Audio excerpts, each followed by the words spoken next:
Hi guys, welcome back to the channel. My name is Stanton and I'm an amateur photographer from Hong Kong who loves to share my passion for photography.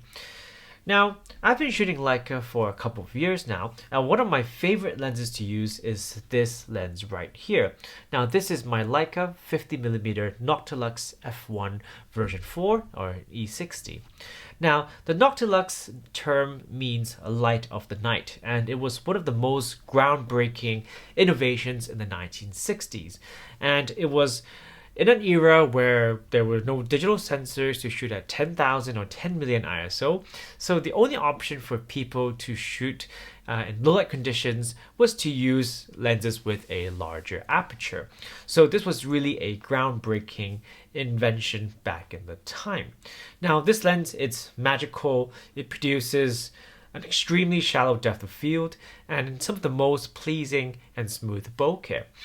Now, it's built like a tank. The focus ring is extremely smooth, the aperture clicks nicely, and I hate to admit it, but this lens is my baby, and if I were only to keep one Leica lens, this might just be it.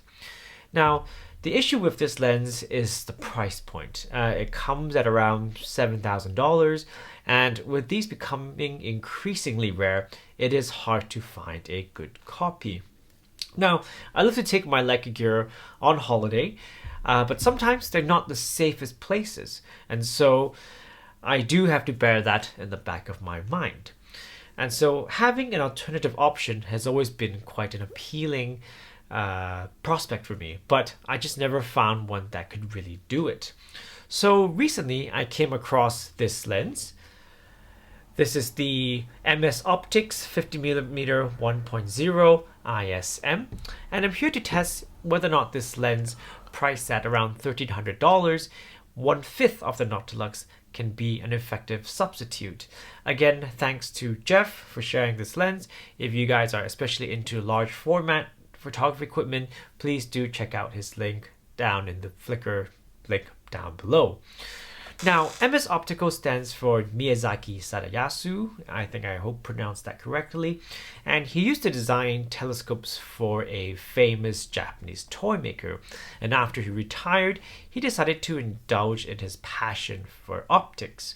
Now, he's known for producing small and fast 50mm lenses, such as the Sonatar, Plasma, and this is one of his latest creations, the 1.0 ISM.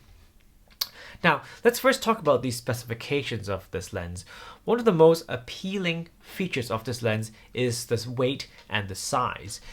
It weighs in about 172 grams without the hood, which is less than half of what this Noctilux weighs.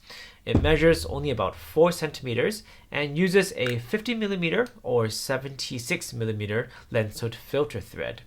It features 16 aperture blades, 7 elements in 5 groups, which produces extra round and smooth bokeh. It features a minimum focusing distance of 0.7 meters, which is the same limit as the rangefinder, and is in fact closer than the 1mm of the Noctilux. The focus ring is smooth, and the aperture also is a smooth ring compared to the clicks you would find on the Noctilux.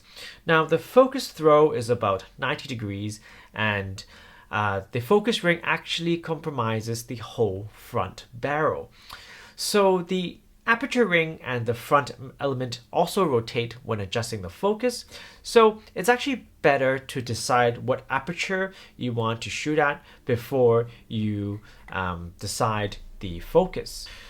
Now, what I found about using this lens is that you can accidentally rotate the aperture ring whilst you are rotating the focus ring, which is actually kind of annoying and takes a bit of time to get used to, because I've had occasions where my photos turn out darker than expected because while adjusting the focus, I had accidentally bumped the aperture. Otherwise, the lens balances very nicely on M bodies and is a pleasure to shoot with in the wild.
Now, my general thoughts on this lens is that sharpness is really not its forte, but I think it's acceptable once you stop down beyond f2. It features a very strong spherical aberration, or perhaps some people would like to call it the Leica glow, and lens coma is very strong when you shoot wide open. Now, the vignetting is strong and only improves slightly when stopped down, but even if you were to shoot at a stop down aperture, vignetting is still quite obvious.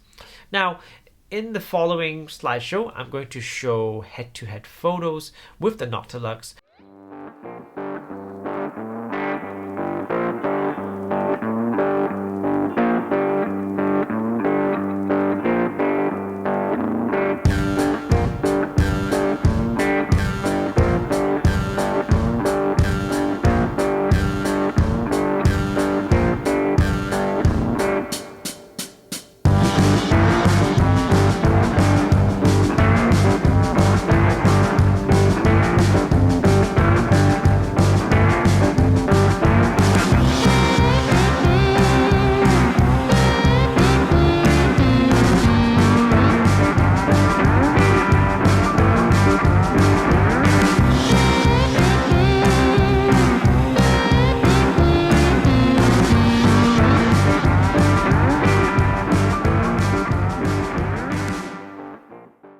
Now, overall, what people would be most concerned is how this lens performs wide open, and my opinion is that the MS Optics is a bit softer and dreamier when compared to the Noctilux. Center and corner sharpness gets better when you stop down, but I think it's still inferior to the Noctilux. Now, although I think it doesn't compare as good in terms of sharpness, I don't think people are looking for sharpness when they're shooting with the Noctilux or the MS Optics.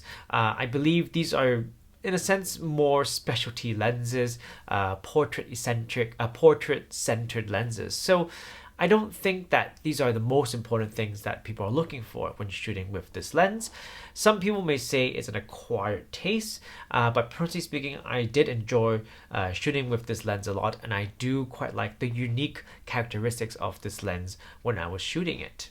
So, although I would say it's not optically perfect, in fact, far from it, I would accept it as an alternative to the Noctilux if budget was an issue. So I think overall, if you're looking for a lightweight, affordable, and unique 50mm, I think you get a very good value for what this lens offers. Now, let me know what you guys think about this lens and the photos, what your thoughts are. If any one of you have shot with it, and don't forget to give us a like, comment, and subscribe, and I will see you guys soon.